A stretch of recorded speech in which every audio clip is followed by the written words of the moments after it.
JEE main 2004 का ये question है सॉल्यूशन चैप्टर का। Which one of the following aqueous solution will exhibit highest boiling point. ये 4 aqueous solution दिया है, मेरे से पूछा गया कि सबसे ज़्यादा बॉइलिंग पॉइंट क्या होगा। तो इसको हम एलिवेशन इन बॉइलिंग पॉइंट के कंसेप्ट से समझेंगे। तो जो एलिवेशन इन बॉइलिंग पॉइंट होता है, जिसका सबसे ज़्यादा जिसके बॉइलिंग पॉइंट में एलिवेशन होगा उसका बॉइलिंग पॉइंट सबसे ज़्यादा होगा। इसका फार्मूला होता है आई इंटू के बी इंटू एम। तो के वी तो चारों का चारों एक को सॉल्यूशन है, तो के वी का वैल्यू तो चारों में सेम ही दिया हुआ है। अब बचिए एक तो आई का वैल्यू और दूसरा मोलैलिटी।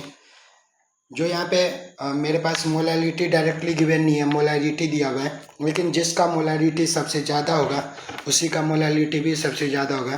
तो अगर हम पहले सिर्फ मोलैलिटी से कंपेयर करें तो यहाँ पे ए और बी का मोलैलिटी सेम दिया हुआ है और सी और डी का भी मोलैलिटी सेम दिया हुआ है।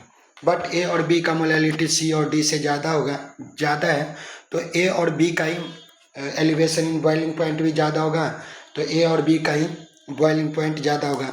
अब ए और बी में हम कंपेयर करें तो इस दोनों को हम कंपेयर कर सकते हैं आई के वैल्यू से।